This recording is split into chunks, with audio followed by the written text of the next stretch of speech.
सर्वत्र भीषण अंधार भरला होता. राणी एकटीच महालात निजली होती आणि भर मध्यान रात्रीला ती भयंकर आकृती महालात आली आणि राणीला उचलून त्या घोर अरण्याकडे निघाली. हा मजकूर वाचून नंदाबाई भयभीत झाली. तिनं पुस्तक दूर ठेवून दिले आणि ती विचारमग्न झाली. तेव्हा दुपार झाली होती. जाखीनवाडी गाव निर्जन भासत होता. नंदा एकटीच घरात होती. सासू सासरे मळ्यात गेले होते. एका मित्राला तार करून येतो असं सांगून रामराव तालुक्याला गेला होता आणि फक्त अंतूच तेवढा दारात बसून पेंगत होता. बाबाजी पवाराचा रामराव लष्करात नोकरी करीत होता. तो मोठ्या हुद्द्यावर होता. 4च महिन्यांपूर्वी नंदाबरोबर त्याचं लग्न झालं होतं आणि परवाच तो रजेवर आला होता. तो दिल्लीत असतानाच त्याची नंदाशी ओळख झाली होती आणि तिकडेच लग्न करून तो जाखीनवाडीला घेऊन आला होता. आणि इथं आल्याबरोबर नंदाचं मन रमलं होतं. शिकलेली सून म्हणून तिला कोणी काम सांगत नव्हतं. काम नाही म्हणून ती पुस्तक वाचत होती. जाकिनवाडीला आल्यापासून आज ती प्रथमच उदास झाली. तिनं अंतूला हाक मारली. अंतू बाबा जी. दारात पेंगणारा अंतू घरात आला. काळजीच्या स्वरात नंदा म्हणाली, मालकांना उशीर झाला, येतील आता. अंतू म्हातारा म्हणाला, आज पुष्कळ दिवसांनी रामराव गावाला आल्या ती. ते शामराव भोसल्याला तार करून येणार आहे ती. तोपर्यंत आपण मळ्यात जाऊ. असं म्हणून नंदा उठली. ती अंतूबरोबर बोलत गावदरीला आली. तेव्हा शिरलूक पडलं होतं. ती चालता चालता थांबली.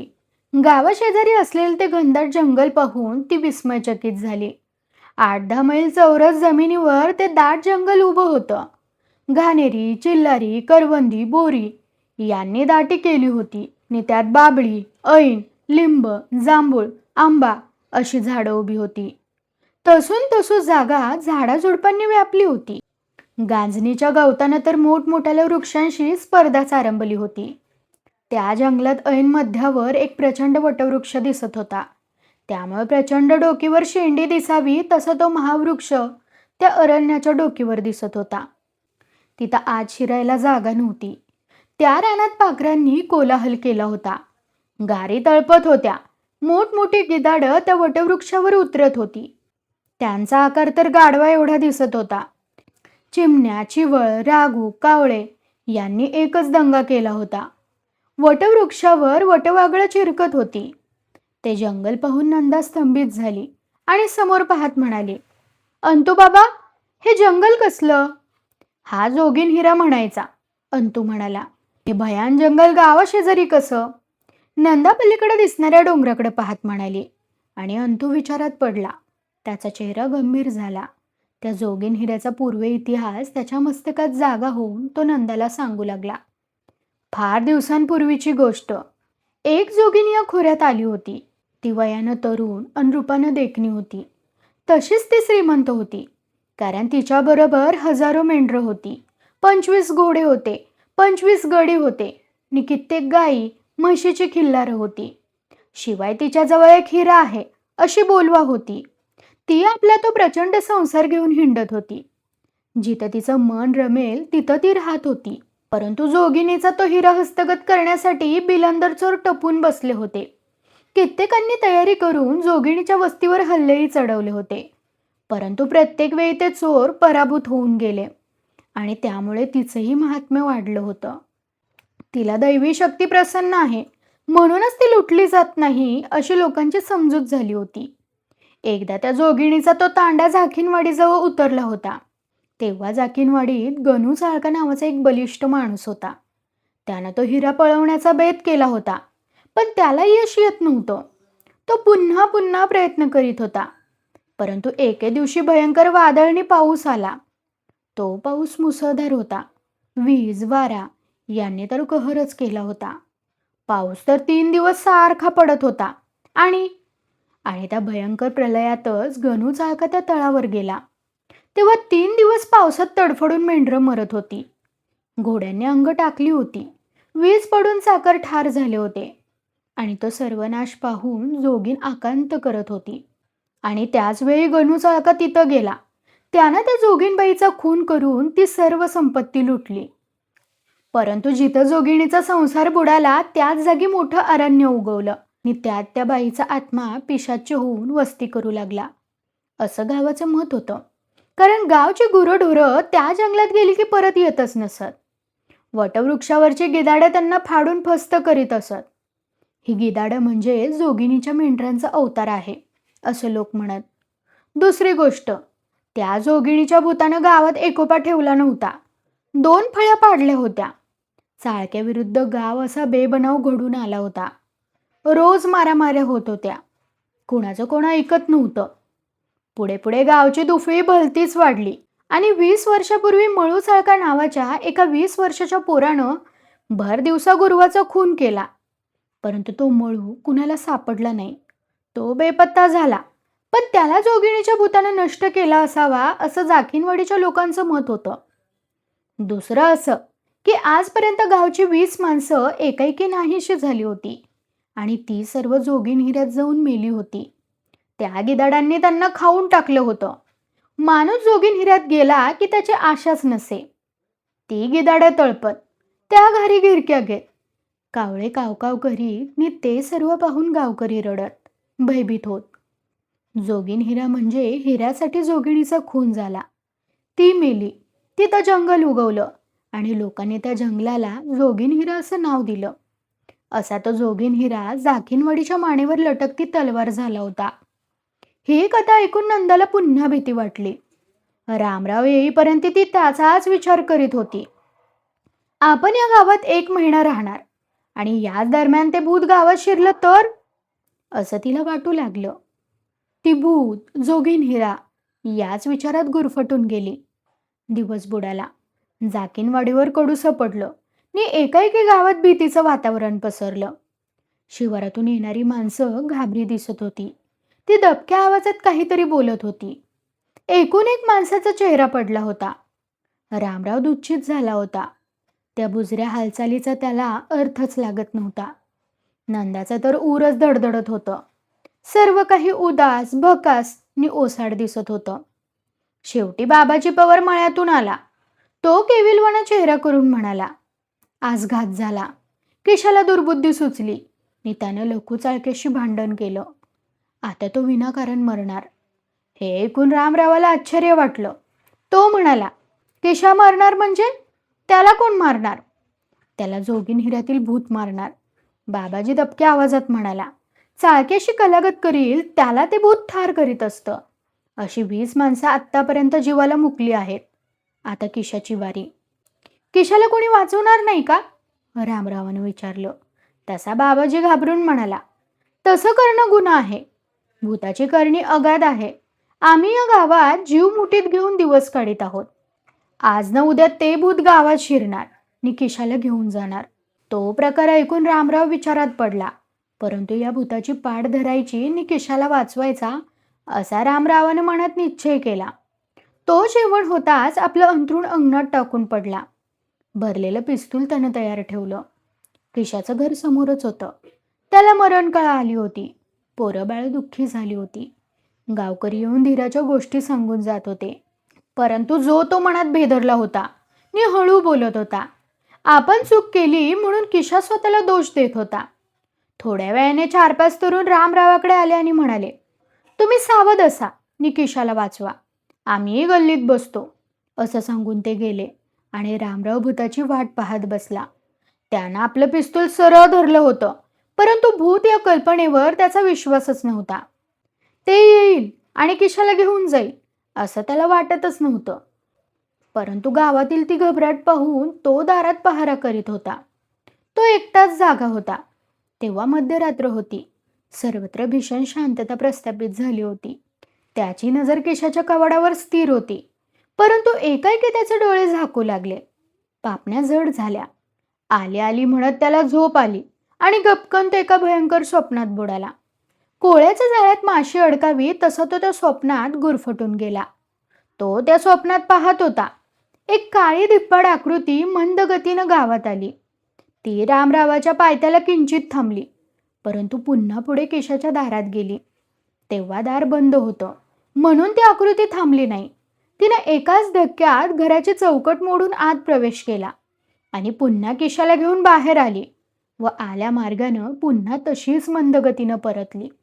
अगदी रामरावाच्या जवळून ती किशाला घेऊन दूर दूर गेली.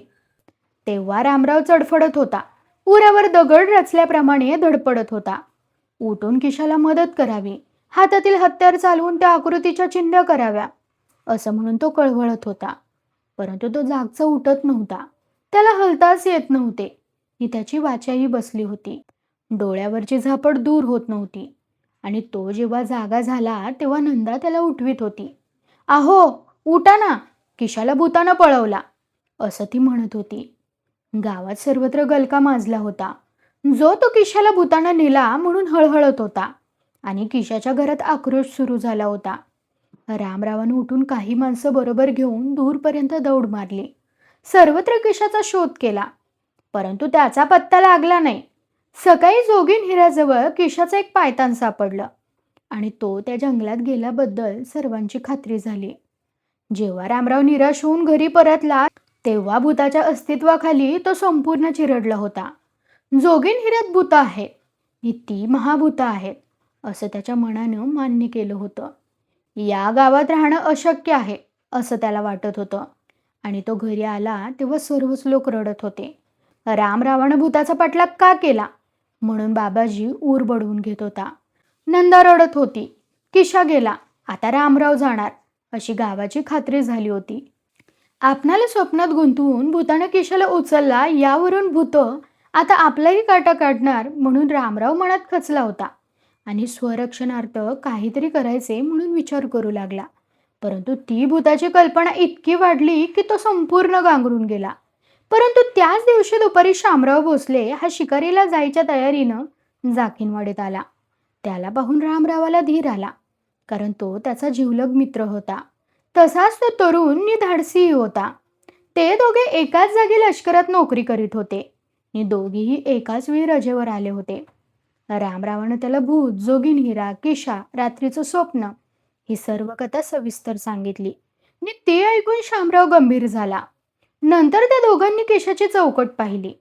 ती धक्क्यानं मोडणारी मोठी प्रबल शक्ती असली पाहिजे अशी त्यांची खात्री झाली.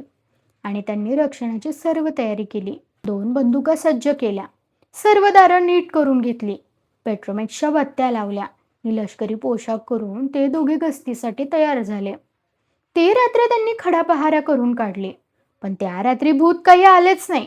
दिवस उजाडताच शामरावानं आपली बंदूक खुंटीला लटकावली आणि नंदा धावत येऊन म्हणाली, "आपल्या पर्सात काहीतरी पडलं आहे." तसे ते दोघे तिकडं धावले. जाऊन पाहतात तर पर्सात एक मोठं गाठोडं पडलं होतं. त्यात किशाचा पटका, पैरण आणि एक पायतान होतं. ते सर्व पाहून ते दोघे स्तंभित झाले. रामराव म्हणाला, "याचा अर्थ असा की भूत स्वस्त नसून त्याची नजर माझ्यावर आहे. आणि याचा अर्थ असा की आम्ही सावध असणं जरूर आहे." परंतु त्यानंतर काही चमत्कार घडला नाही. रोज पहाराने जागरण करून ते दोघे जेरीला आले होते. बेसावध राहिल्यास अचानक भूत दगा देईल या दहशतीनं त्यांचा जीव गुदमरला होता. नंदाला तर त्या गावाची किळसच आली होती. बाबाजी, अंतू आणि थोडीशी माणसं भूताला भीत नव्हती. ती कुऱ्हाडी घेऊन रामरावाला मदत करत होती. बाबाजी तर आज 12 दिवस झाले क्षणभरही निजला नव्हता. 13व्या दिवशी किशाची 13वी झाली. त्या दिवशी नेहमीप्रमाणे रामराव आणि शामराव जागत होते. ते लष्करी गणवेशात तयार होते. रात्र झिरपत होती. रामराव माचावर उताना पडला होता. शामराव बंदूक नीट धरून पहारा देत होता. सर्वत्र कंटाळवाणं वातावरण पसरलं होतं. एक बत्ती उगीचच भपकत होती, त्यामुळे एक भयंकर डोळा मिसकवल्यासारखा भास होत होता. अंगणात अंधारणी उजेड यांची लढाई जणू सुरू झाली होती. "आपण थोडं फिरून येऊया," असं म्हणून रामराव उठला आणि दोघे सावधपणे चालू लागले. ते दोघे जोगीन हिऱ्याकडे जात होते, त्यामुळे शामराव अस्वस्थ झाला. हा रामराव एकाएकी उठून या भयानवनाकडे का निघाला? का यातही काही भूताचा चमत्कार आहे? अशी शंका येऊन तो सावध झाला. त्यानं आपल्या बंदुकीचा टाळा उघडला. तोच रामराव थांबला. समोर जोगीन हिऱ्याकडे पाहत म्हणाला, "श्याम, ती आकृती मोठी बलिष्ठ, प्रभावी आहे. बाकी तुझा नेम तसा अचूक आहे म्हणा." "तुम्ही ती स्वप्नात पाहिली," शामराव बंदूक उभी करून म्हणाला. "पण तिचा चेहरा कसा आहे? निभूताचं भूत पण म्हणजे तसं काही लक्षण दिसतं का?" तो प्रश्न ऐकून रामराव काळजीच्या स्वरात म्हणाला, तसं काहीच सांगता येत नाही, असं बोलून तो एकदम थांबला. इतक्यात मागून कोणीतरी आल्याचा भास झाला. इथे दोघेही आपल्या बंदुका फिरवून घरकन फिरले. परंतु तो केवळ भासच होता. आपण चलूया परत, असं म्हणून शामराव परत चालू लागला. ते गोदावरीला आले आणि गावात ओरड झाली. धावा, पळा, अशा आरोळ्या उठल्या नि लगेच बोंब ठोकली गेली. वातावरण थरथरलं नि रामरावाचं काळीजच फाटलं. कारण ती बोंब बाबाजीची, त्याच्या बापाची होती. त्यांनी गाव गाठला तेव्हा बाबाजी बोंब ठोकीत होता. गावकरी जमले होते. गलका वाढला होता. बाबा, काय झालं? रामरावानं विचारलं.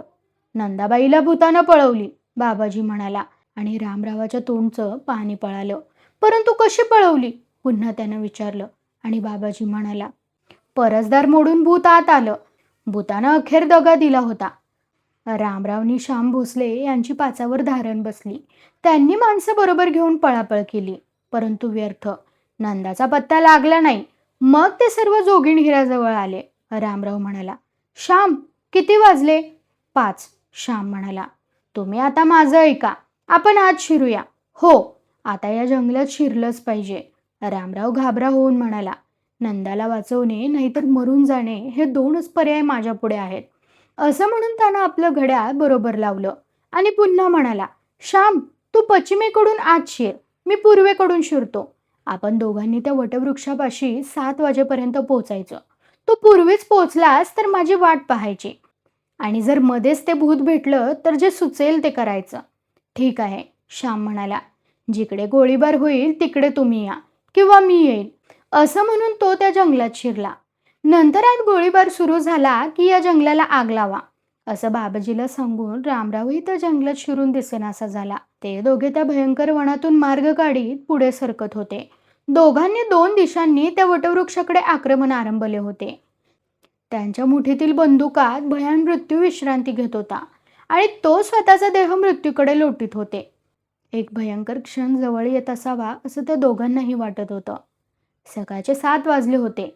रामराव त्या वटवृक्षाखाली एका देवळापुढे दाखल झाला होता. श्याम कुठे आहे याचा त्याला मुळीच अंदाज नव्हता. एक पडकी भिंत त्याच्या पुढे होती. तो किंचित पुढे सरकला आणि एकदम गांगरला. त्या देवळापुढे एक धिप्पाड माणूस बसला होता. त्यानं आपली बंदूक जवळच ठेवली होती आणि त्याच्या पुढे नंदा बसली होती. तिची शुद्ध गेली होती. ती प्रेताप्रमाणे बसली होती. तो माणूस तिला हलवून शुद्धीवर आणीत होता.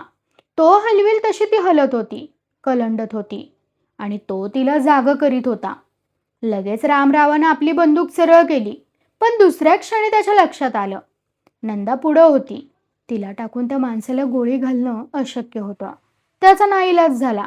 तो नंदा बाजूला सरण्याची वाट पाहत बसला. तो माणूस क्रूर दिसत होता. त्याचे डोळे निखाऱ्यासारखे जळत होते. त्याच्या मिशांनी तो पिसाट वाटत होता. त्याचा रंग काळा होता. नंदाला एका दगडावर बसवून तो तिला उठवीत होता. त्यावेळी शामराव डाव्या बाजूवर झाला होता. त्यालाही नंदा दिसत होती, परंतु तो माणूस एका दीपमाळ्याच्या आड होता, त्यामुळे त्याचेही काही चालत नव्हते. शिवाय डावीकडून उजवीकडे येणे शक्यच नव्हते. तोही आपली बंदूक रोखून बसला.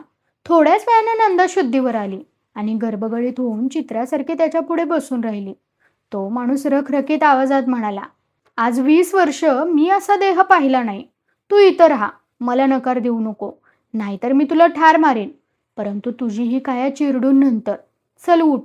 तशी ती उठली आणि तोही जागचा उठला. मग त्यानं तिला हळूच धरली, पुढं ओढली. तिचा देह चाचपून पाहिला आणि पुन्हा म्हणाला, खाली बस. तशी ती मटकन खाली बसली.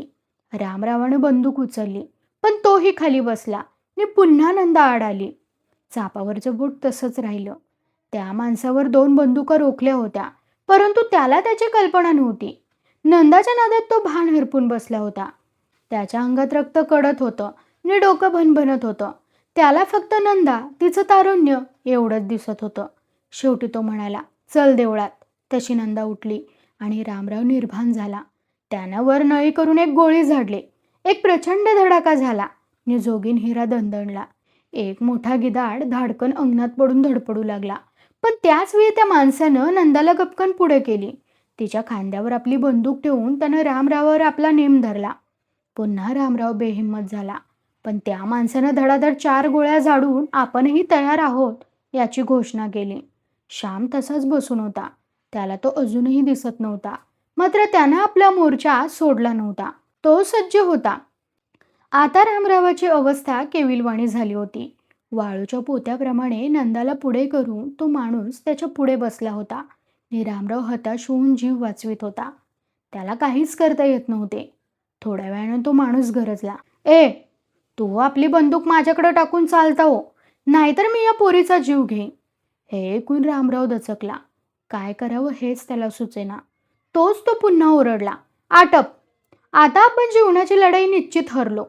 हा बंदूक घेऊन आपला प्राणही घेणार. नंतर नंदाही त्याचीच होणार, अब्रूला मुकणार." एवढाच विचार करून त्यानं हातातील बंदूक अंगणात फेकून दिली.